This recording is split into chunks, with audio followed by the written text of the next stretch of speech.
Hello दोस्तों, आज हम लोग फिर उपस्थित हुए हैं एक नए टॉपिक के साथ।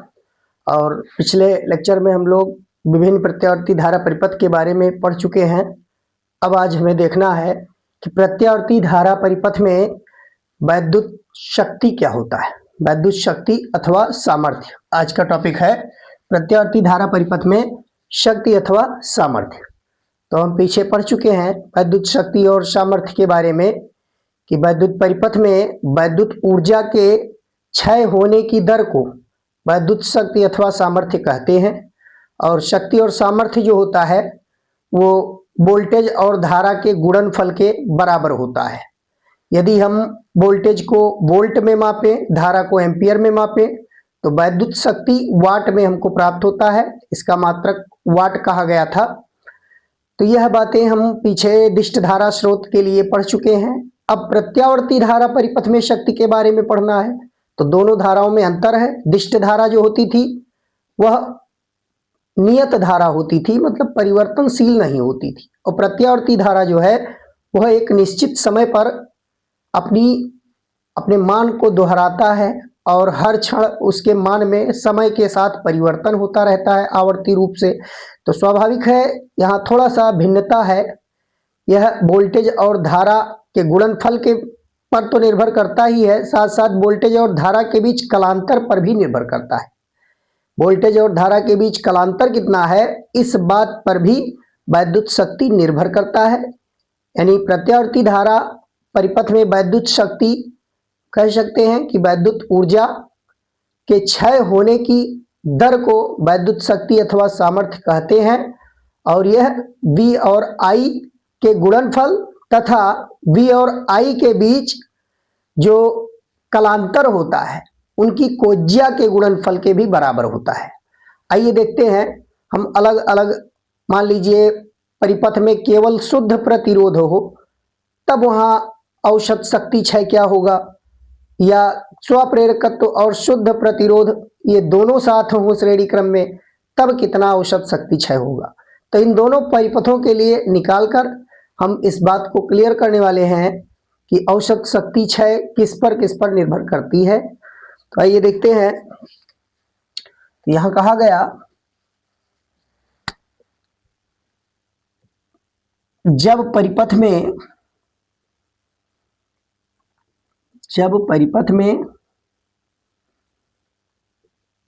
केवल शुद्ध प्रतिरोध, जब परिपथ में केवल शुद्ध प्रतिरोध हो,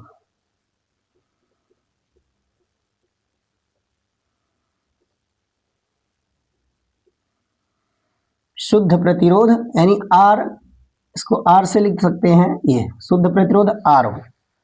तो जब परिपथ में शुद्ध प्रतिरोध R होता है तो हम जानते हैं वोल्टेज और धारा ये दोनों समान कला में होते हैं। और समान कला में है तो इनके लिए हम प्रत्यावर्ती वोल्टेज समीकरण और प्रत्यावर्ती धारा समीकरण लिख सकते हैं। आइए लिखते हैं। ऐसे परिपथ में V व I समान कला में होते हैं,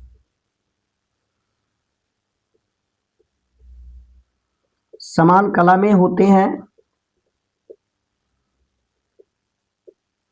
अतः प्रत्यावर्ती वोल्टेज तथा धारा समीकरण,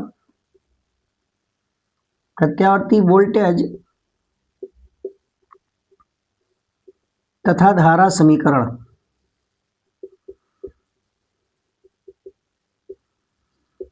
देखिए क्या लिखा जा सकता है। V बराबर V naught sine omega T तथा I बराबर I naught sine omega T. ये हो जाएगा प्रत्यावर्ती वोल्टेज और प्रत्यावर्ती धारा समीकरण ऐसे परिपथ के लिए जिसमें केवल शुद्ध प्रतिरोध हो। तो अब हमें निकालना है परिपथ में शक्ति क्षय। तो देखिए किसी क्षण शक्ति क्षय निकालने के लिए क्या करेंगे, तब किसी क्षण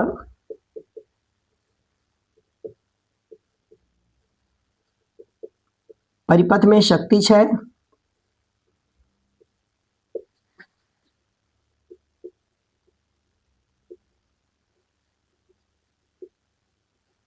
शक्ति 6, तो हम लिख सकते हैं P बराबर V इंटू आई, वोल्टेज और धारा का गुणनफल शक्ति अथवा सामर्थ्य के बराबर होता है, हम पीछे देख चुके हैं। अब यहाँ V है V naught sine omega t और I है I naught sine omega t. इन दोनों मानों को रखकर यहाँ गुणा किया जाए, देखिए P बराबर मिल जाएगा V naught sine omega T into I naught sine omega T. V not और I नॉट के साथ में यहाँ साइन स्क्वायर ओमेगा टी भी मिल रहा है, V naught into I not into sine square omega T. यहाँ देखिए इस ओमेगा टी पर भी निर्भर कर रहा है साइन स्क्वायर ओमेगा टी। अब हम एक पूर्ण साइकिल के लिए, एक पूरी साइकिल के लिए अगर कहा जाए तो साइन स्क्वायर ओमेगा टी का मान कितना होगा और एक पूरी साइकिल के लिए औसत शक्ति 6 कितना होगा। अतः एक पूरी साइकिल के लिए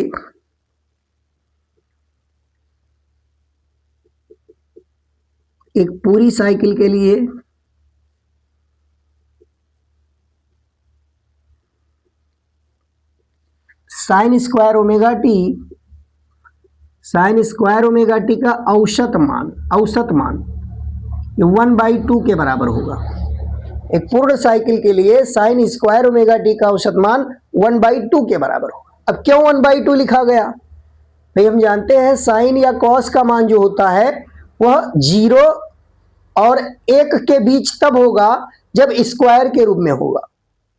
भाई अगर स्क्वायर ना लगा होता तो साइन या कॉस इसका मान -1 से +1 के बीच होता है, यानी -1 न्यूनतम अधिकतम +1 होता है।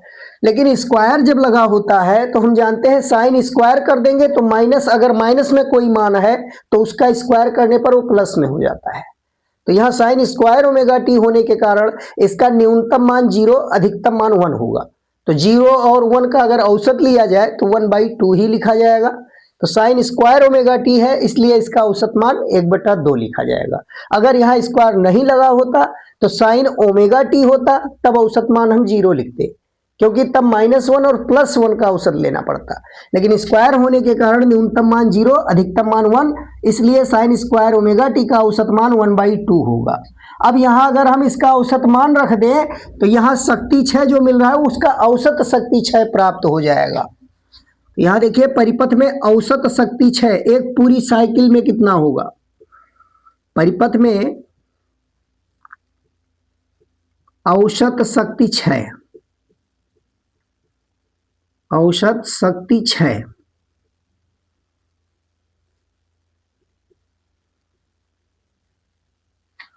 तो औसत शक्ति 6 हम P बार बराबर लिख सकते हैं। अब यहाँ देखिए V naught into I not और साइन स्क्वायर ओमेगा टी का औसत मान 1/2 होता है, तो यहाँ हम 1/2 लिख सकते हैं। अब इसको रीअरेंज कर सकते हैं, 2 को हम √2 इंटू √2 में कन्वर्ट करेंगे और साथ में यहाँ एक √2 V नॉट के नीचे लिख देंगे और एक I नॉट के नीचे लिख देंगे। इस तरीके से इसको हम रीअरेंज कर लेंगे। इस 2 को √2 इंटू √2 में हम कन्वर्ट करके एक V नॉट के नीचे एक I नॉट के नीचे लगा देंगे। अब ऐसा करने से हमको क्या मिल गया? V नॉट बटा √2, ये VRMS का मान है, वर्ग माध्य मूल मान, ये वोल्टेज का वर्ग माध्य मूल मान होगा और ये धारा का वर्ग माध्य मूल मान होगा। तो यहाँ देखिए P बार हमें क्या मिल गया? P bar equal to VRMS into IRMS। ये हमको औसत शक्ति 6 के लिए सूत्र मिल गया। जब परिपथ में शुद्ध प्रतिरोध हो, जब परिपथ में केवल शुद्ध प्रतिरोध हो, तब उस परिपथ में औसत शक्ति 6 वोल्टेज और धारा के RMS मान, RMS मतलब वर्ग माध्य मूल मानों के गुणनफल के बराबर होगा। वोल्टेज का वर्ग माध्य मूल मान और धारा का वर्ग माध्य मूल मान का गुणनफल औसत शक्ति 6 के बराबर होगा। जानते हैं वोल्टेज और धारा समान कला में है, इसलिए यहाँ कला समान होने के कारण कला पर निर्भरता नहीं है। यहाँ सीधे VRMS IRMS का गुणनफल औसत शक्ति 6 के बराबर होगा। अब देखिए इसको हम एक एग्जाम्पल से समझ सकते हैं। मान लीजिए कोई प्रत्यावर्ती धारा परिपथ है और उसमें प्रतिरोध 5 ओम कार्य कर रहा है। कोई प्रत्यावर्ती धारा परिपथ है, उसमें प्रतिरोध है 5 ओम, और हमने जो वोल्टेज अप्लाई किया प्रत्यावर्ती वोल्टेज, वो 220 वोल्ट अप्लाई किया गया। 220 वोल्ट का प्रत्यावर्ती वोल्टेज इस पर अप्लाई कर दिया गया, तो हम जानते हैं ये VRMS वैल्यू होगा 220 वोल्ट। 220 वोल्ट उसका VRMS वैल्यू होगा। तो अगर कोई प्रत्यावर्ती धारा परिपथ में प्रतिरोध 5 ओम कार्य कर रहा है और उसमें वोल्टेज अप्लाई किया गया है 220 वोल्ट का, तो औसत शक्ति क्षय कैसे निकालें? तो देखिए, औसत शक्ति क्षय निकालने के लिए हमें पहले इसमें धारा निकालना पड़ेगा, धारा का वर्ग माध्य मूल मान। तो अब हम यहाँ धारा निकालने के लिए IRMS इक्वल टू लिख सकते हैं VRMS अपॉन कैपिटल R, ये दिखा सकते हैं। वोल्टेज अपॉन प्रतिरोध ये धारा के बराबर होगा, और यहां से हम धारा कैलकुलेट करेंगे। देखिए, वोल्टेज है 220 वोल्ट और प्रतिरोध है 5 ओम। प्रतिरोध 5 ओम कार्य कर रहा है, वोल्टेज है 220 वोल्ट। इसको अगर सॉल्व किया जाए तो यहां से देखिए 5 एकम 5, 5 चौका 20, 2 बचा, फिर 5 चौका 20, ये आ जाएगा 44 एम्पियर। 44 एम्पियर यहां हमको मिल गया प्रत्यावर्ती धारा, यानी धारा का वर्ग माध्य मूल मान 44 एम्पियर हमको प्राप्त हो गया। अब हम निकाल सकते हैं, ये IRMS मिल चुका, VRMS दिया था, अब हम निकाल सकते हैं औसत शक्ति क्षय। तो औसत शक्ति क्षय कैसे निकालेंगे? P bar equal to VRMS into IRMS। तो इस फार्मूले का प्रयोग करके हम निकाल सकते हैं VRMS IRMS का गुणनफल, ये बराबर हो जाएगा, VRMS का मान है 220 और IRMS आया है 44। तो यहाँ इन दोनों का गुणा करा लेंगे, देखिए क्या मिलेगा, 22 चौका 88 और 22 चौका 88 और 8 96, और एक जीरो पीछे लगाएंगे, 220 से गुणा करेंगे जब, तो यहाँ देखिए वाट में हमको औसत शक्ति क्षय जो मिलेगा वो वाट में मिल जाएगा। इतना वाट, 9680 वाट ये औसत शक्ति क्षय प्राप्त हुआ। इसका मतलब क्या हुआ भाई, औसत शक्ति क्षय 9680 वाट मिला, तो इसका मतलब क्या हुआ, क्या तात्पर्य है? तो हम ये कह सकते हैं कि प्रत्यावर्ती धारा परिपथ में 1 सेकंड में 9680 जूल ऊर्जा का क्षय हो रहा है ऊष्मा के रूप में। तो ऐसे वैद्युत परिपथ में, ऐसे प्रत्यावर्ती धारा परिपथ में 1 सेकंड में प्रति सेकंड 9680 जूल ऊष्मा का क्षय हो रहा है, ऊष्मा वैद्युत ऊर्जा का क्षय हो रहा है ऊष्मा के रूप में। तो यह हो गया उदाहरण। अब देखिए, ऐसे परिपथ में अगर हम ग्राफ खींचे P और V और I के बीच, तो ग्राफ क्या बनेगा? हम इस प्रकार के परिपथ में अगर ग्राफ खींचना चाहें तो ग्राफ देखिए कैसे बनेगा। यहां देखिए PV और I के बीच ग्राफ, PV तथा I के बीच ग्राफ,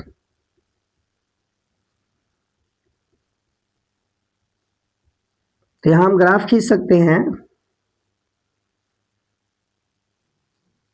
इस पर समय t दिखाया गया, और यहां हम इस अक्ष पर ले रहे हैं PV और I के मानों को, P, V और I, ये तीनों मानों को। ऊपर धनात्मक चक्र है, नीचे ऋणात्मक, यहां हम शून्य दिखा रहे हैं।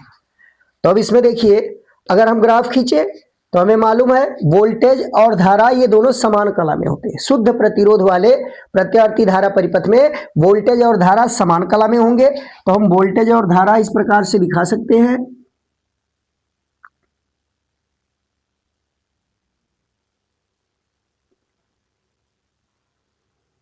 ये वोल्टेज के लिए हमने खींच दिया, और एक धारा के लिए इसी तरीके से।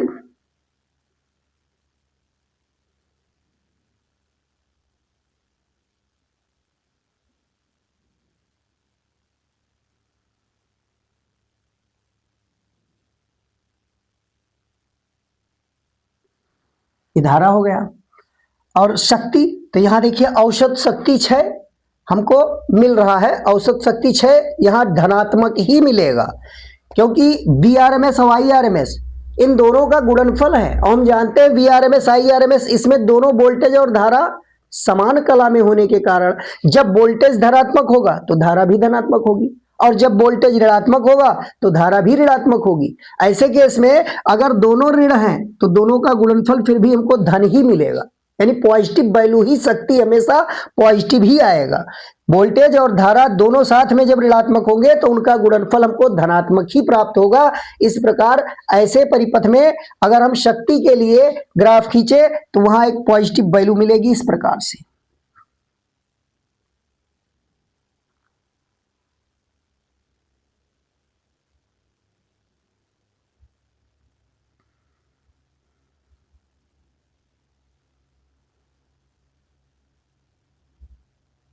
ये ग्राफ मिलेगा।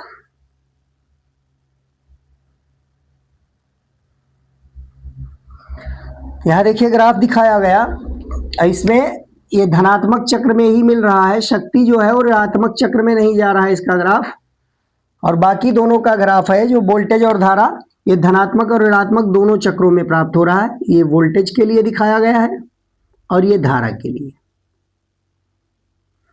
यहां इस ग्राफ से हमें क्या मालूम चल रहा है कि जब परिपथ में केवल शुद्ध प्रतिरोध R है तो ऐसे परिपथ में जो औसत शक्ति क्षय, जो शक्ति क्षय हो रहा है वह हमेशा धनात्मक शक्ति क्षय होगा, ऋणात्मक शक्ति क्षय नहीं होता है, और वो भी समान कला में मिल रहा है। यहां देखिए समान कला में वोल्टेज, धारा और शक्ति तीनों यहां समान कला में। लेकिन जब ये निगेटिव अर्ध चक्र में जा रही है तब भी यहां हमको पॉजिटिव अर्ध चक्र में शक्ति अधिकतम मिल रहा है। जब ये न्यूनतम हो रहे हैं दोनों तब शक्ति अधिकतम प्राप्त हो रही है, यानी ये दोनों केसों में हमें अधिकतम वैल्यू प्राप्त होगी। जब ये मतलब दोनों ऋण चक्र में अधिकतम होंगे तब भी शक्ति धनात्मक मिलेगा, और जब धन चक्र में अधिकतम होंगे तब भी शक्ति अधिकतम होगा, धनात्मक मिलेगा। तो ये हो गया ऐसा परिपथ जब परिपथ में केवल शुद्ध प्रतिरोध है। अब आइए देखते हैं कि अगर परिपथ में प्रतिरोध के साथ में स्वप्रेरकत्व भी लगा हो तब क्या होता है औसत शक्ति क्षय। इसका सेकंड केस देखते हैं। जब परिपथ में प्रतिरोध तथा प्रेरकत्व दोनों हो, जब परिपथ में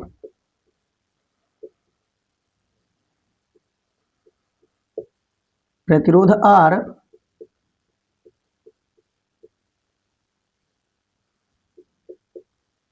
तथा प्रेरकत्व L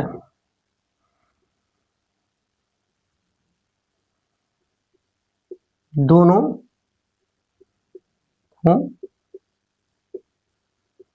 यानी परिपथ कैसा है, LR परिपथ। अब ये LR परिपथ की बात कर रहा है कि LR परिपथ में औसत शक्ति क्षय क्या होगा।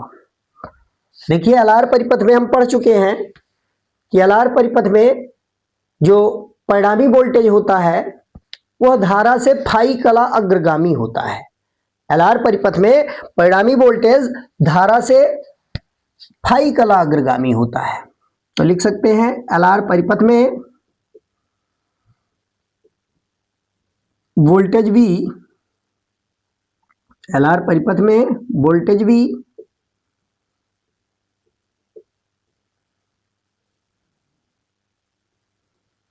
धारा I से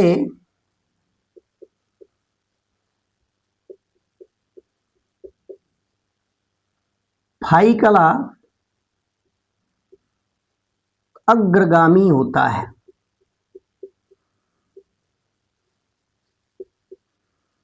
ये फाई कला अग्रगामी होता है। अब अगर ये फाई कला अग्रगामी है तो हम इस कलांतर को कैसे निकालें। V और I के बीच कलांतर फाई है, तो कलांतर क्या होगा और किस प्रकार से इसके लिए समीकरण लिखेंगे। यहां देखिए LR परिपथ में वोल्टेज भी धारा I से फाई कला अग्रगामी होता है, और इनके बीच V व I के बीच कलांतर, V व I के बीच कलांतर tan फाई बराबर ओमेगा एल बटा आर, ये ओमेगा एल बटा आर के बराबर हो, यह बताया जा चुका है। अब यहां से देखिए प्रत्यावर्ती वोल्टेज और धारा समीकरण अगर लिखा जाए,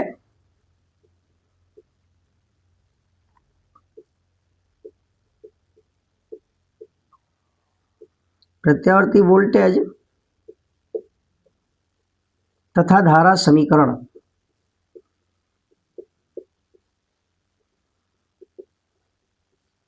यहाँ वोल्टेज और धारा समीकरण को हम लिख सकते हैं V बराबर V naught sine omega T तथा I बराबर I naught sine omega T minus 5, ये दिखाया जा सकता है भाई। चाहे कहिए वोल्टेज अग्रगामी है फाई कला और चाहे कहिए धारा पश्चगामी है फाई कला। तो यहाँ वोल्टेज का अगर ओमेगा टी कला है तो धारा की कला ओमेगा टी माइनस 5 कर दिया गया, मतलब फाई कला ये पश्चगामी दिखाएंगे। तो इससे हम कह सकते हैं वोल्टेज अग्रगामी है या वोल्टेज से धारा फाई कला पश्चगामी है, दोनों बातें कही जा सकती है। अब हमें बताना है परिपथ में औसत शक्ति क्षय क्या होगा। तो किसी क्षण देखिए, तब किसी क्षण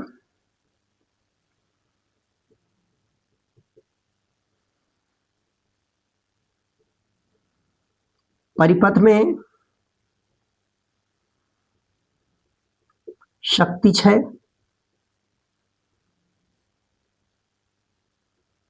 परिपथ में शक्ति क्षय अगर निकाला जाए तो शक्ति क्षय P बराबर हम लिख सकते हैं V इंटू आई।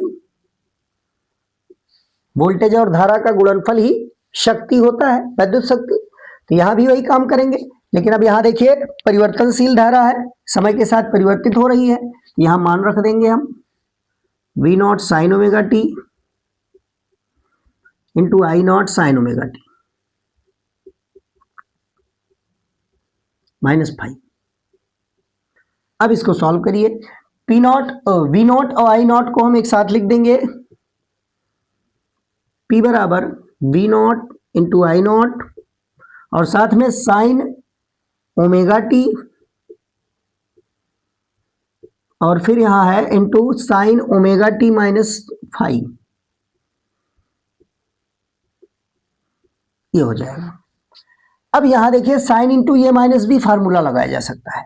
त्रिकोणमिति में हम सूत्र पढ़ चुके हैं। साइन इंटू ए माइनस बी क्या होता है?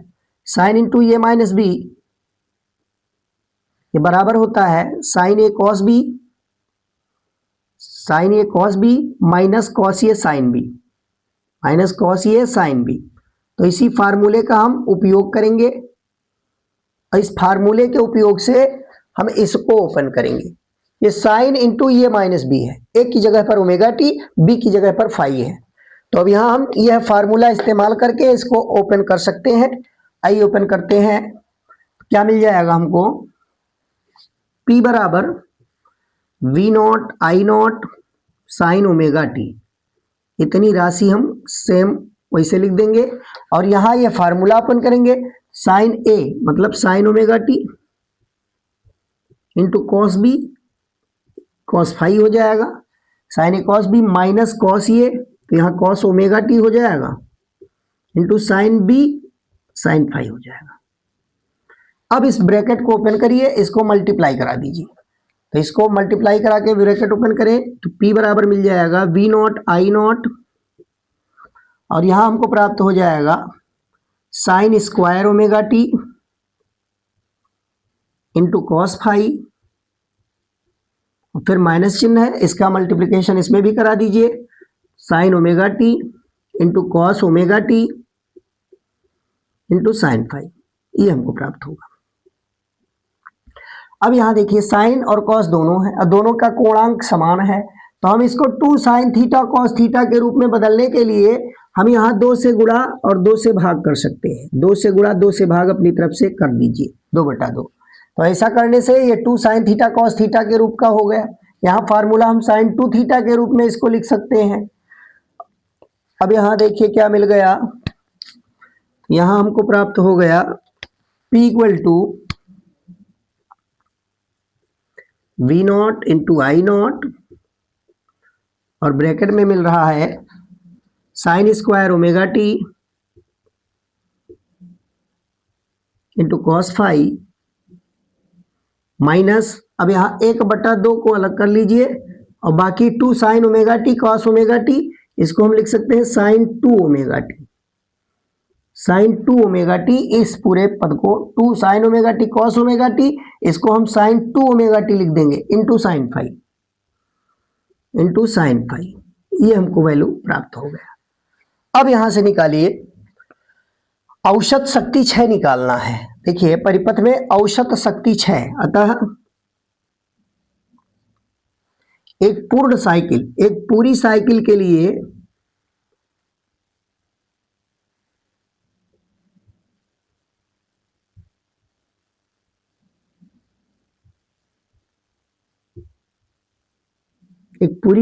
लिए हम साइन स्क्वायर ओमेगा टी का अगर औसत मान देखें तो साइन स्क्वायर ओमेगा टी इसका औसत मान बराबर पीछे बता चुके हैं 1/2 होगा।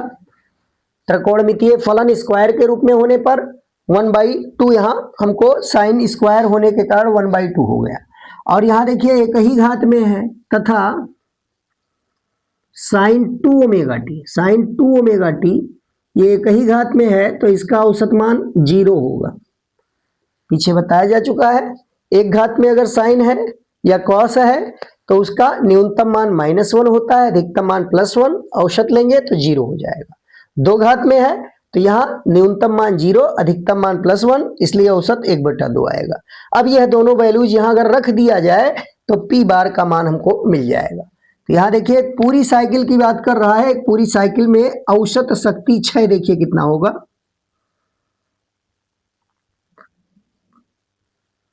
परिपथ में औसत शक्ति 6,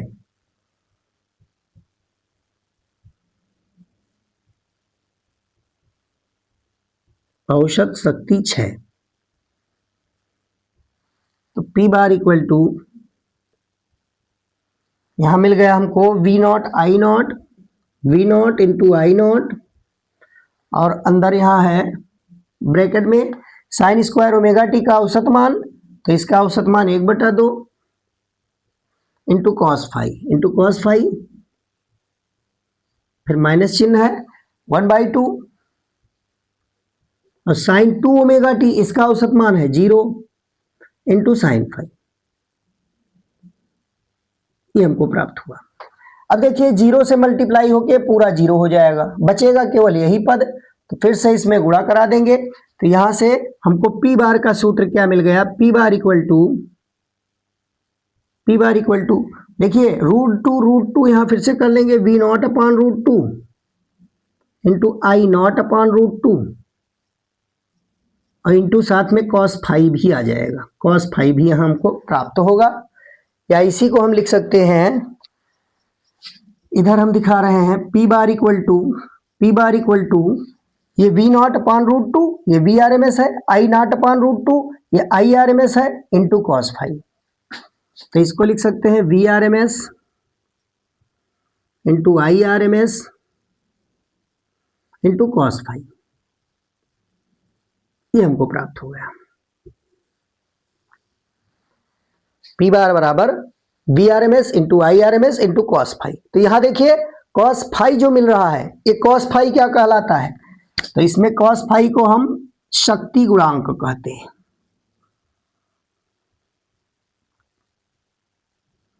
ये शक्ति गुणांक है,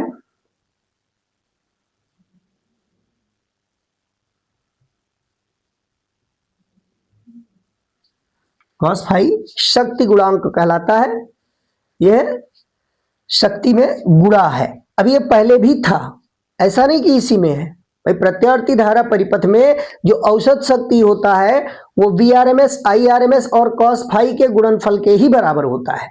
अब जब शुद्ध प्रतिरोध वाला था तो उसमें VRMS, IRMS ही आया था, कॉस फाई नहीं आया।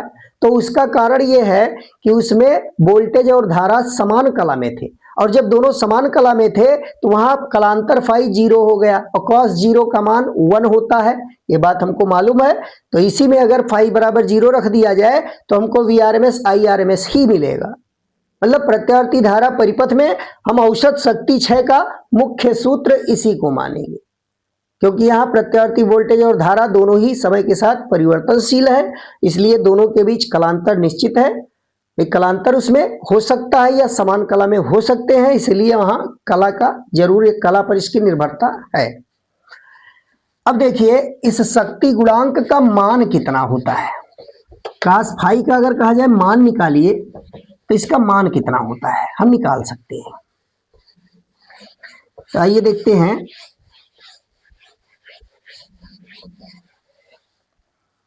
देखिए एलआर परिपथ में हमने क्या देखा, एलआर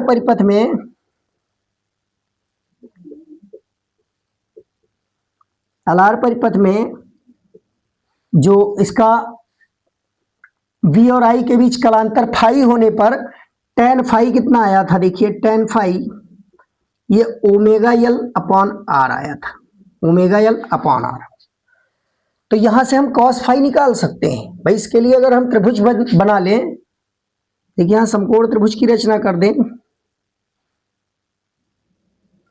जैसे प्रतिबाधा त्रिभुज के बारे में बताया गया था, तो यहां दो तरह के अवरोध उत्पन्न हो रहे हैं, एक तो ओमीय प्रतिरोध आर और दूसरा प्रेरण प्रतिघात ओमेगा एल। तो इनका परिणामी क्या मिलेगा, इनका परिणामी under root R square plus omega L का होल स्क्वायर, ओमेगा एल का होल स्क्वायर ये मिल जाएगा। और यहाँ कलांतर फाई ये मिला है। इसी फार्मूले से हम टेन फाई यहाँ लिखा गया है, तो tan phi omega L upon R यही चीज यहाँ लिखा गया है। तो इस चित्र के अनुसार अगर कॉस फाई निकाला जाए तो चित्र के अनुसार देखिए कॉस फाई कितना होगा, कॉस फाई इक्वल टू लंब दिया था यहाँ ओमेगा एल, आधार दिया था आर, तो हमने कर्ण निकाला under root R square plus omega L का होल स्क्वायर। अब कॉस फाई निकालना है तो कॉस फाई आधार बटा कर्ण, तो आधार है आर और कर्ण में देखिए कितना लिखा है under root R square plus omega L का होल स्क्वायर। हम जानते हैं यह एलआर परिपथ की प्रतिबाधा का सूत्र होता है। एलआर परिपथ की प्रतिबाधा under root R square plus XL square या ओमेगा एल का होल स्क्वायर, यह प्रतिबाधा जेड को प्रदर्शित कर रहा है। तो इसलिए हम इसको आर बटा जेड भी कह सकते हैं, आर बटा जेड ये कहा जा सकता है। तो यह कॉस फाई का मान प्राप्त होगा। तो हम कह सकते हैं कि कॉस फाई के बारे में अगर पूछा जाए कि कॉस फाई क्या होता है, तो हम इसको परिभाषित कर सकते हैं। भाई कॉस फाई की जो प्रकृति, ये परिपथ की प्रकृति पर निर्भर करता है।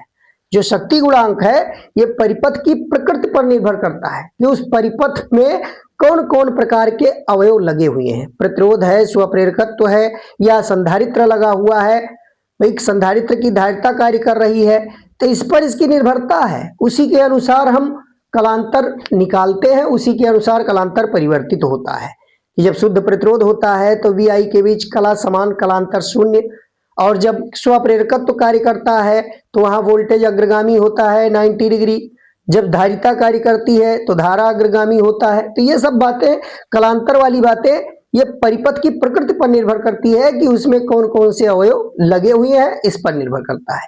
अब इसको अगर परिभाषित करना है तो हम कह सकते हैं कि कोई प्रत्यावर्ती धारा परिपथ में आरोपित वोल्टता तथा उसमें प्रवाहित होने वाली धारा के बीच कलांतर की कोज्या, वोल्टेज तथा धारा के बीच कलांतर की कोज्या को हम परिपथ की शक्ति गुणांक कह सकते हैं। परिपथ का शक्ति गुणांक क्या है, प्रत्यावर्ती धारा परिपथ में शक्ति गुणांक क्या होता है, तो हम सीधे कह सकते हैं प्रत्यावर्ती धारा परिपथ में शक्ति गुणांक उसमें आरोपित वोल्टता तथा बहने वाली धारा के बीच कलांतर की कोज्या होती है।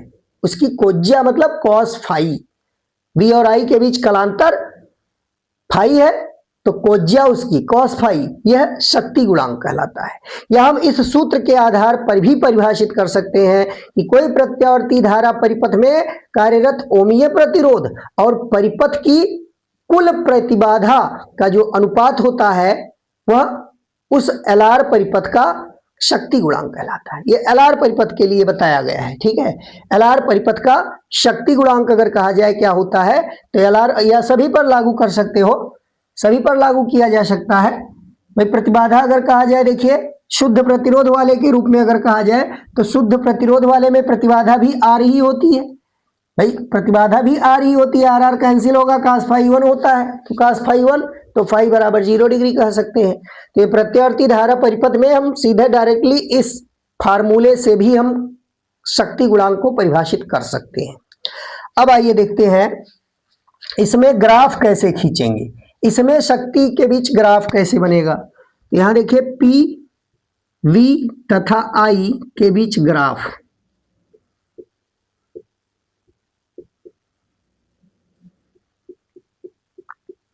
ये पी वी और आई के बीच ग्राफ अगर खींचा जाए तो यहाँ देखिए ग्राफ कुछ इस तरीके से मिलेगा हमको। इस पर समय ले लिया गया, यहाँ 0, और इस अक्ष पर हमने पी वी और आई ये तीनों को दिखा दिया, पी वी और आई। ये पॉजिटिव वैल्यू, ऊपर धनात्मक चक्र, नीचे ऋणात्मक चक्र दिखाया जाए। अब यहाँ देखिए ग्राफ किस प्रकार से बनेगा। सबसे पहले हम जानते हैं एलआर परिपथ के लिए ग्राफ बनाया जा रहा है। ये परिपथ है एलआर, और एलआर परिपथ में हमने बताया वोल्टेज जो होता है वो धारा से अग्रगामी होता है, वोल्टेज धारा से अग्रगामी होता है। तो ऐसे सिचुएशन में हम अगर धारा को मान लीजिए 0 से शुरू करें तो वोल्टेज आगे से चलेगा। तो यहाँ धारा को हम 0 से शुरू कर रहे हैं।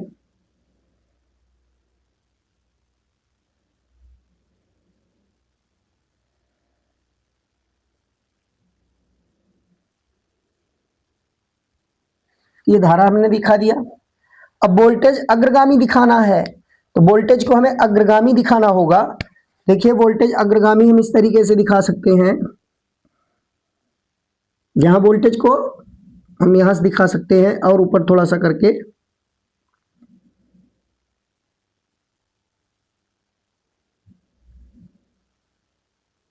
ये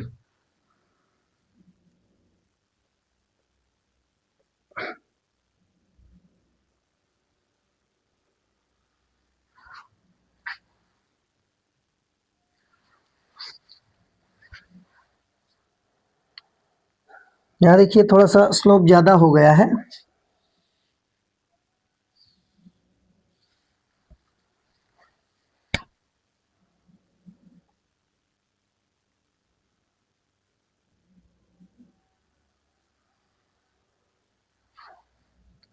तो इसमें कला भी हमें समान नहीं दिखाना है, ये ध्यान रखिए, कला इसमें भिन्न दिखानी है। यहाँ ग्राफ थोड़ा सा सही करना है।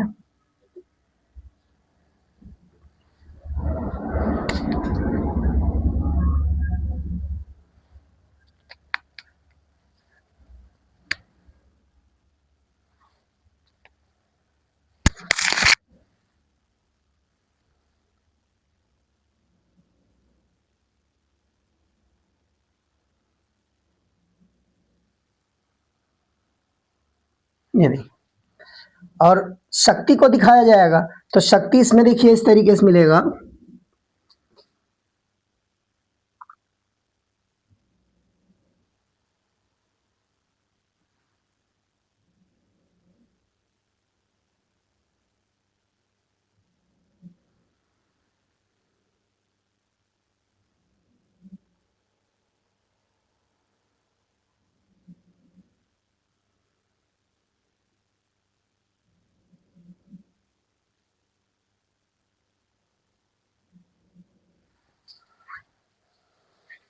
यहाँ कुल मिलाकर हमें कोई ग्राफ में ज़्यादा तस्वीर नहीं खींचना है, बस ये ध्यान रखना है कि इसमें जो शक्ति वाला ग्राफ है ये वोल्टेज के लिए दिखाया गया ये ग्राफ, और ये धारा के लिए दिखाया गया है। यहाँ जो ये थर्ड वाला डॉटेड लाइन से दिखाया गया है ये धारा के लिए है। तो शक्ति, वोल्टेज और धारा ये 3 ग्राफ दिखाए गए, और तीनों में देखिए किसी की भी कला समान नहीं दिख रही है, कला इसमें किसी की भी समान नहीं है। बस ये देखिए ये अग्रगामी है वोल्टेज, वोल्टेज यहां से शुरू हो रहा है जब धारा 0 है, डॉटेड लाइन देखिए धारा 0 है, उस समय वोल्टेज अग्रगामी है, फाई कला आगे चल रहा है। और जब ये वोल्टेज 0 हो रहा है तो उस समय शक्ति भी देखिए 0 मिल रही है, और जब धारा 0 मिल रहा है तब भी हमको शक्ति 0 मिल रहा है। तो वोल्टेज और धारा में से कोई भी अगर 0 हो रहा है तो वहां शक्ति हमको जरूर 0 मिलेगी। और दूसरी बात यहाँ ग्राफ क्या प्रदर्शित कर रहा है कि इस ग्राफ में जो शक्ति के लिए लूप दिखाया गया वो धनात्मक चक्र में उसके लूप का क्षेत्रफल ज्यादा है और ऋणात्मक चक्र में कम है। यहाँ ग्राफ में 2 बातें यही मेन है, इसमें ये ध्यान रखना है हमको कि जब वोल्टेज 0 हो उस दौरान भी शक्ति 0 होना चाहिए, या धारा 0 हो उस दौरान भी शक्ति 0 होना चाहिए। ये दोनों केसों में शक्ति 0 होगा, क्योंकि वैद्युत शक्ति वोल्टेज और धारा के गुणनफल के बराबर होता है। अगर वोल्टेज 0 हो गया तब भी वहां शक्ति 0, धारा 0 हो गया तब भी शक्ति 0। तो इसीलिए यहां देखिए ये वोल्टेज यहाँ 0 हो रहा है तो यहाँ हमने P को लाकर यहाँ 0 से मिला दिया, और यहाँ धारा 0 हो रहा है तो इसलिए यहां हमने फिर पी को यहां लाकर ये दोनों कट रहे हैं। यहां धारा शून्य था तब भी यहां पी हमने शून्य से ही खींचा है, जबकि वोल्टेज अधिकतम ये मतलब इसकी अधिक मान दी थी, यहाँ फाई कला पर था, तो वोल्टेज भले ही इतना है, धारा शून्य था, इसलिए शक्ति यहाँ शून्य से शुरू किया गया। तो ये अगर आप ध्यान रखना है। और देखिए ऋणात्मक अर्धचक्र में क्षेत्रफल कम है इसके लूप का, धनात्मक अर्धचक्र में उसकी अपेक्षा अधिक है। तो ये क्या प्रदर्शित करता है कि एलआर परिपथ में जो औसत शक्ति क्षय मिलेगा वो एक धनात्मक वैल्यू मिलेगा। एलआर परिपथ में औसत शक्ति क्षय जो होगा वो एक धनात्मक वैल्यू प्राप्त होगी। अब देखिए अगला, वाटहीन धारा क्या होती है। ये तो हमने शक्ति क्षय के बारे में पढ़ा कि प्रत्यावर्ती धारा में शक्ति क्षय कैसे निकाला जाता है। अब हमको जानना है वाटहीन धारा के बारे में। देखिए वाटहीन धारा क्या होती है।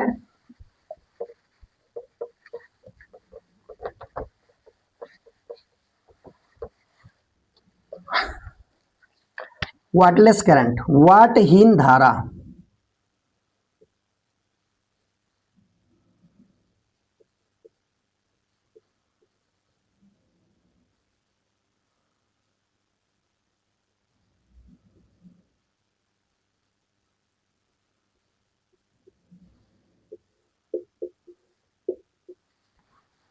क्या होती है वाटहीन धारा। देखिए अगर कोई वैद्युत परिपथ में औसत शक्ति क्षय शून्य हो, यदि किसी वैद्युत परिपथ में शक्ति क्षय जो हो, औसत शक्ति क्षय वो शून्य हो, कोई वैद्युत ऊर्जा का क्षय ना हो रहा हो, और उस परिपथ में या तो केवल स्वप्रेरकत्व कार्य कर रहा हो या केवल धारिता कार्य कर रही हो, मतलब वैद्युत प्रतिरोध उसमें शून्य कहा जाए, नगण्य हो, वैद्युत प्रतिरोध न काम कर रहा हो, या तो परिपथ में केवल स्वप्रेरकत्व हो या केवल धारिता कार्य कर रही हो, प्रतिरोध उसमें नगण्य हो, और उस परिपथ का औसत शक्ति क्षय शून्य हो, तब उसमें जो धारा प्रवाहित होती है उस धारा को हम वाटहीन धारा कहते हैं। तो ऐसे परिपथ में प्रवाहित होने वाली जो धारा होती है वो वाटहीन धारा होती है। तो मालूम चल गया होगा वाटहीन धारा क्या होती है। तो वाटहीन धारा हम उस धारा को कहेंगे कि जब किसी प्रत्यावर्ती धारा परिपथ में केवल प्रेरकत्व अथवा केवल धारिता हो, वैद्युत प्रतिरोध नगण्य हो और उसमें वैद्युत ऊर्जा का क्षय शून्य हो, तब उसमें प्रवाहित होने वाली धारा वाटहीन धारा कहलाती है। तब ऐसी धारा को हम वाटहीन धारा कहते हैं। तो आइए देखते हैं वाटहीन धारा। यदि परिपथ में केवल स्वप्रेरकत्व, केवल प्रेरकत्व याला केवल प्रेरकत्व यल अथवा केवल धारिता सी हो,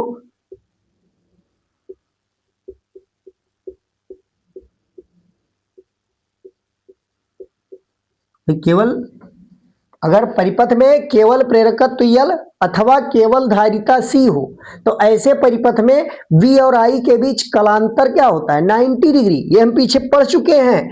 तो इन दोनों ही परिपथों के लिए V और I के बीच कलांतर 90 डिग्री होता है। तब V तथा I के बीच कलांतर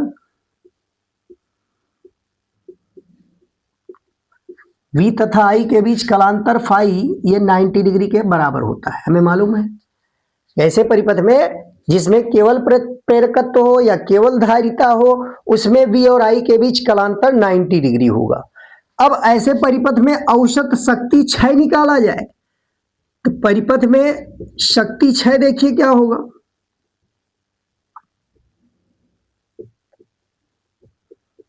औसत शक्ति क्षय,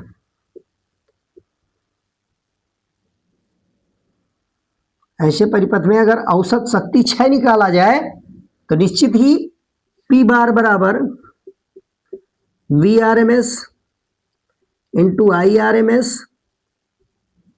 इंटू cos 90, और cos 90 का मान होता है 0, और जैसे ही 0 से हम मल्टीप्लाई करेंगे आगे चाहे जितनी वैल्यू लिखी हो cos फाई 90 होने के कारण ये पूरी वैल्यू हमको तुरंत जीरो मिल जाएगी।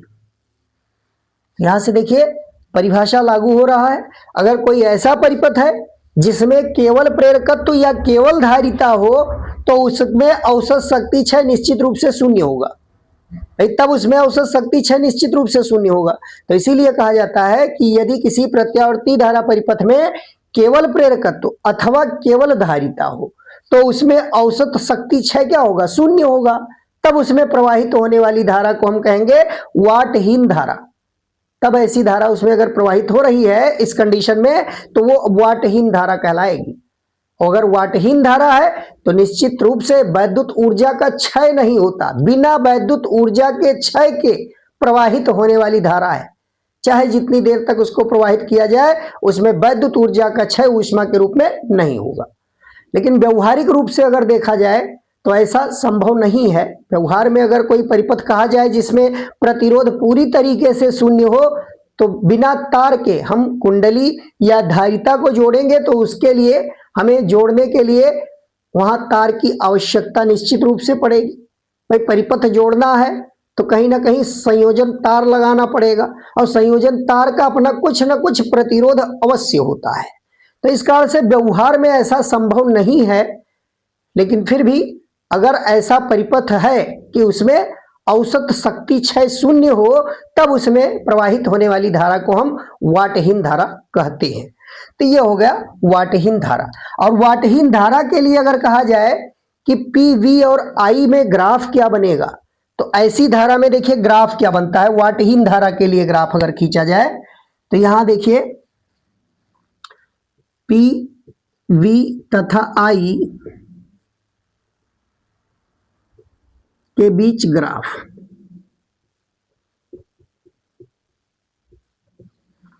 तो अब इसके लिए हमें मानना पड़ेगा भाई कौन सा इसमें लिया जा रहा है, केवल प्रेरकत्व वाला परिपथ ले रहे हैं या केवल धारिता वाला।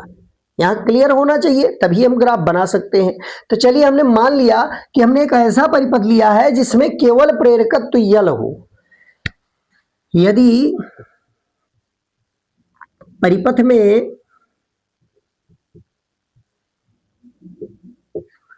केवल प्रेरकत्व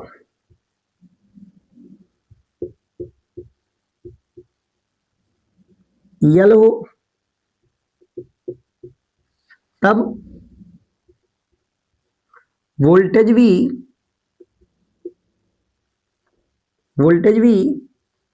धारा आई से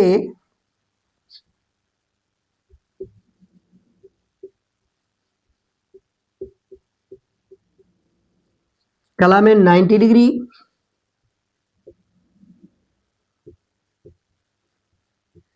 अग्रगामी होगा।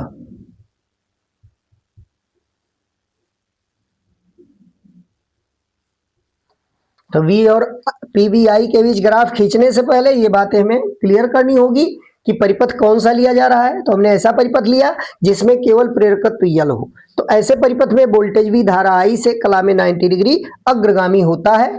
अब यहां देखिए ग्राफ अगर खींचना है तो हम ग्राफ अब आसानी से खींच सकते हैं।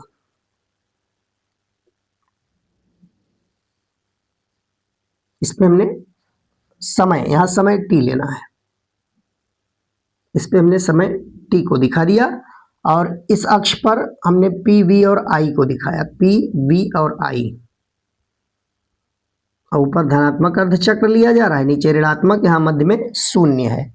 अब इसमें हमने मान लिया कि अब धारा चूंकि पश्चगामी है तो धारा को हम शून्य से शुरू कर रहे हैं। ये धारा यहां से शुरू हो रही है,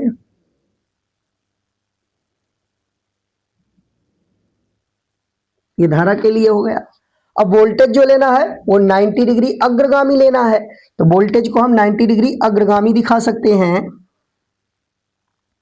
यहां देखिए वोल्टेज हम यहां से दिखाएंगे,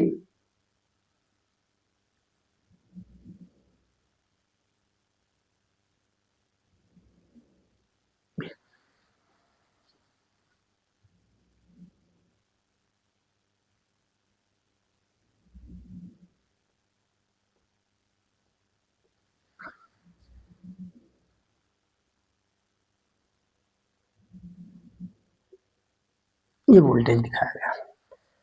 और शक्ति देखिए कैसे दिखाएंगे, यहाँ शक्ति का क्या रोल होगा। तो यहाँ शक्ति देखिए, जब धारा शून्य है तो वहां शक्ति हमें शून्य मिलनी चाहिए, और धारा के अधिकतम होने पर भी शक्ति अधिकतम होना चाहिए। और फिर वोल्टेज अगर शून्य मिल रहा है तो वहां भी हमको शक्ति शून्य ही मिलना चाहिए। ये दोनों केस ध्यान रखना है, यही मेन इसमें बातें ध्यान रखने योग्य हैं कि यहाँ इस तरीके से ग्राफ मिलना चाहिए, ये ग्राफ होना चाहिए। देखिए धारा शून्य थी तब भी ये शून्य है, वोल्टेज शून्य हुआ तब भी ये शून्य मिल रहा है। ग्राफ थोड़ा सा स्लोप इसका सही कर लेना है।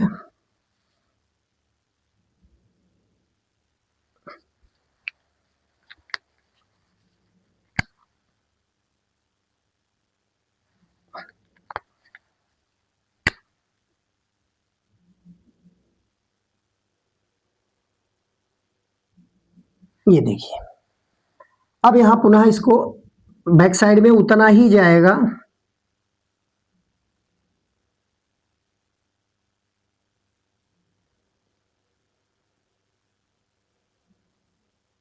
ये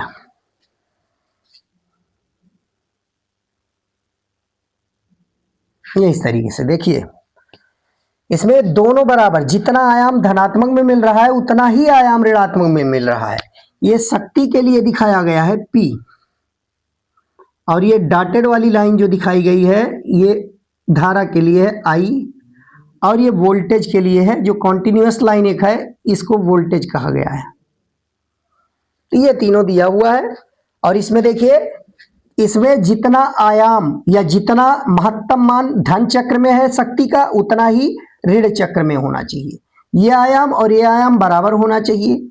और यहाँ वोल्टेज देखिए, वोल्टेज जब अधिकतम है उस समय धारा न्यूनतम है, और जब धारा अधिकतम है उस समय वोल्टेज न्यूनतम है। और यही स्थिति यहाँ है, जब धारा शून्य थी तो वोल्टेज अधिकतम था, और फिर जब धारा अधिकतम है तो वोल्टेज शून्य हो गया।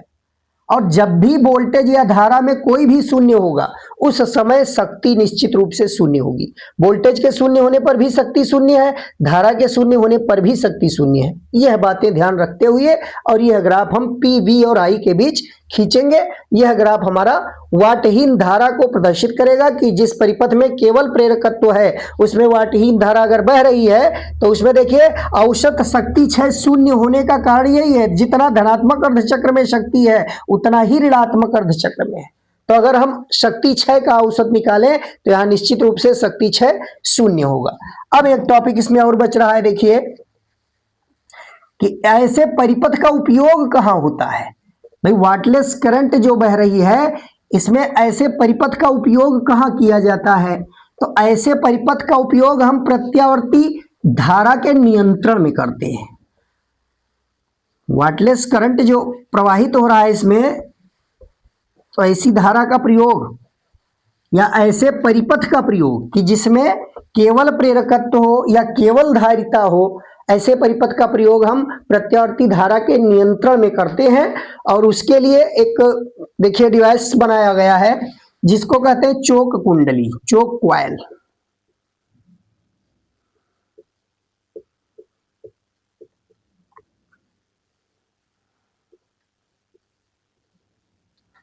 चोक क्वाइल क्या होता है? चोक क्वाइल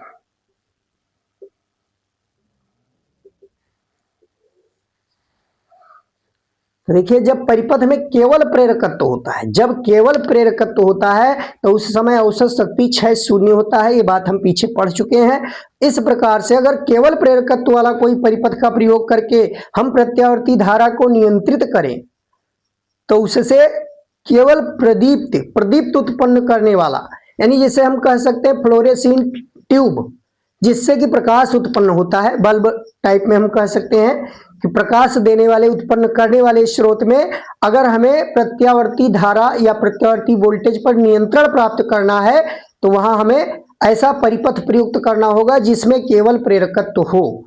और पंखे में देखिए, पंखा है तो पंखे में अगर हम प्रत्यावर्ती धारा या उस पर हमें नियंत्रण करना है, प्रत्यावर्ती धारा को नियंत्रित करना है, तो वहां हम ऐसा परिपथ लगाते हैं जिसमें केवल धारिता हो, यानी संधारित्र कैपेसिटर का प्रयोग करते हैं। पंखे में हम संधारित्र का प्रयोग करके उस पंखे में नियंत्रित प्रत्यावर्ती धारा पर नियंत्रण प्राप्त करते हैं और एक नियंत्रित करंट उसको प्राप्त होती है। तो यहाँ उसी में से रिलेटेड एक चोक कॉइल बताया जा रहा है, चोक कुंडली। तो चोक कुंडली एक ऐसा परिपथ है कि जिसमें केवल प्रेरकत्व होता है और इसके द्वारा हम प्रत्यावर्ती धारा को नियंत्रित कर सकते हैं। जैसे दिष्ट धारा परिपथ है, दिष्ट धारा परिपथ, तो उसमें धारा को नियंत्रित करने के लिए धारा नियंत्रक का प्रयोग किया जाता है। उसमें धारा को अगर नियंत्रित करना है तो धारा नियंत्रक का प्रयोग करते हैं। अगर वही धारा नियंत्रक हम प्रत्यावर्ती परिपथ में लगा दें, प्रत्यावर्ती धारा परिपथ में लगा दें, तो वहां वो प्रतिरोध उत्पन्न करके धारा को तो कम कर देगा, लेकिन वहां वैद्युत ऊर्जा में क्षय अधिक होगा, वैद्युत ऊर्जा में क्षय ज्यादा होगा। उसमें जब वो प्रतिरोध अपना लगाएगा, ओमीय प्रतिरोध, धारा नियंत्रक जब हम अप्लाई कर देंगे प्रत्यावर्ती धारा परिपथ के मार्ग में, तो ओमीय प्रतिरोध लगने के कारण वहां धारा में कमी तो आएगी, लेकिन वहां वैद्युत ऊर्जा का क्षय ऊष्मा के रूप में अधिक होगा। और अगर हम चोक कॉइल का प्रयोग कर रहे हैं तो बिना वैद्युत ऊर्जा के क्षय के ये प्रत्यावर्ती धारा को नियंत्रित करेगी। वैद्युत ऊर्जा का लॉस इसमें बिल्कुल नहीं होना है, नगण्य है। तो देखिए चोक कॉइल क्या होती है, हम इसकी रचना अगर करें तो इसमें देखिए एक पटलित लौह क्रोड होता है और उस पे तांबे के मोटे तार होते हैं, जो कि विद्युत रोधी तार बनाया जाता है उसको। और उस तांबे के मोटे विद्युत रोधी तार के बहुत सारे फेरे इस तरीके से उस लोहे के क्रोड के ऊपर लपेट दिए जाते हैं।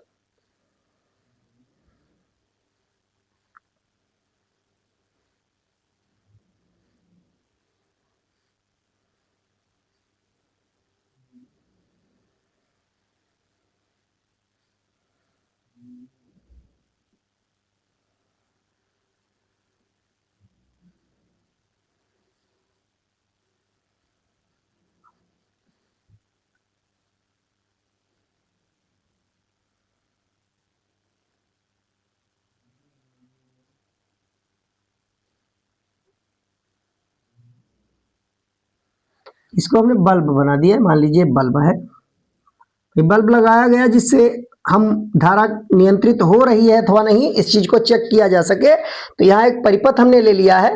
यहाँ देखिए ये इसको पटलित किया जाता है, पटलित लौह क्रोड है।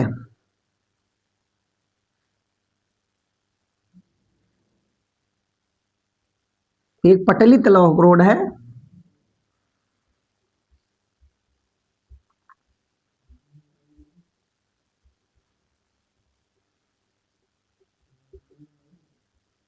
और इसमें लपेटा गया है, ये तांबे के तार की कुंडली है।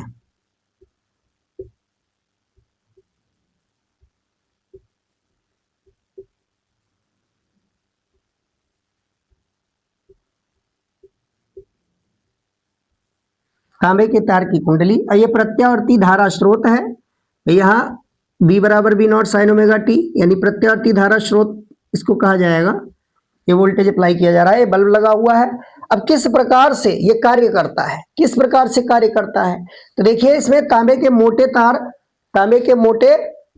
तार यहाँ लगे हुए हैं और ये पटलित लौह क्रोड लगा हुआ है। पटलित लौह क्रोड क्यों लेते हैं, तो हम जानते हैं लौह क्रोड को पटलित इसलिए बनाया जाता है कि इसमें भंवर धाराओं द्वारा जो वैद्युत ऊर्जा की हानि हो रही है उसको कम किया जा सके।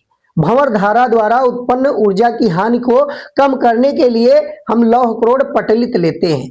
अब ये तांबे के मोटे तार का प्रयोग, इसीलिए मोटा तार विद्युत रोधी तार का प्रयोग किया जाता है। मोटा विद्युत रोधी तार इसीलिए लिया जाता है कि वहां उसमें वैद्युत प्रतिरोध जो ओमीय प्रतिरोध है वह नगण्य रहे, कम से कम शून्य हो जाए। तो उसको शून्य करने के लिए मोटे तांबे के विद्युत रोधी तार के कई फेरे लपेटे होते हैं इस तरीके से पटलित लौह क्रोड के ऊपर, और इस तार के दोनों सिरों पर हम प्रत्यावर्ती वोल्टेज अप्लाई करते हैं, यानी प्रत्यावर्ती धारा स्रोत से दोनों सिरों को जोड़ दिया जाता है। अब कैसे ये कार्य करता है, हमें परिपथ में धारा की प्रबलता को कम करना है, तो उसके लिए इस पटलित लौह क्रोड को इस कुंडली के भीतर आवश्यकता अनुसार हम प्रविष्ट कराते हैं। जैसे जैसे इस लौह क्रोड को हम इस कुंडली के भीतर जैसे जैसे बढ़ाएंगे, इसके भीतर जैसे ही प्रविष्ट कराएंगे, इस कुंडली का प्रेरकत्व का मान बढ़ेगा और प्रतिबाधा भी बढ़ता जाएगा। प्रेरकत्व और प्रतिबाधा बढ़ने के कारण इसमें प्रवाहित होने वाली धारा की प्रबलता कम होती जाएगी। अब अगर हमें धारा की प्रबलता बढ़ानी है, बढ़ानी मतलब एक निश्चित मान से कम किया गया हो, फिर उससे वापस उस निश्चित मान तक पहुंचाया जाना हो, तो निश्चित रूप से इस पटलित लौह क्रोड को वापस खींचेंगे। लौह क्रोड का जितना भाग, कम से कम भाग अगर इसके भीतर है, अगर इस कुंडली के भीतर कम भाग प्रविष्ट है, तो वहां यह धारा की प्रबलता को थोड़ा कम कर पाएगा। लेकिन जैसे जैसे ज्यादा प्रविष्ट कराते जाएंगे, उस कुंडली का प्रेरकत्व बढ़ता जाएगा, प्रतिबाधा बढ़ेगी और धारा का मान उसी अनुपात में घटता चला जाएगा। तो हमें बहुत कम करना है तो बहुत अंदर तक इसको प्रविष्ट कराना पड़ेगा, और अगर थोड़ा ही कमी लानी है तो थोड़ा ही इसमें हम प्रविष्ट कराकर आवश्यकता अनुसार, इसीलिए कहा गया है आवश्यकता अनुसार हम इस पटलित लौह क्रोड को कुंडली के भीतर प्रविष्ट कराकर धारा की प्रबलता को कम कर सकते हैं। और इसमें औसत शक्ति क्षय भी पूरी तरीके से हम कह सकते हैं, औसत शक्ति क्षय इसमें शून्य होता है, लगभग शून्य कहा जा सकता है। यहां देखिए केवल और केवल कुंडली का प्रयोग किया गया। हम जानते हैं ये परिपथ कैसा है, तो इसमें अगर तार जो जोड़ा गया है, जो जोड़ा गया तार है, उस तार में कुछ अगर ओमीय प्रतिरोध है तो इसकी प्रतिबाधा जेड देखिए क्या होगी, √r² प्लस ओमेगा एल का होल स्क्वायर, ये कहा जाएगा। LR परिपथ अगर इसको कहा जाए तो ये हो जाएगा प्रतिबाधा, और इसका अगर कलांतर कहा जाए तो कलांतर tan फाई बराबर हम लिख सकते हैं ओमेगा एल अपॉन आर। ये LR परिपथ के लिए लिया गया।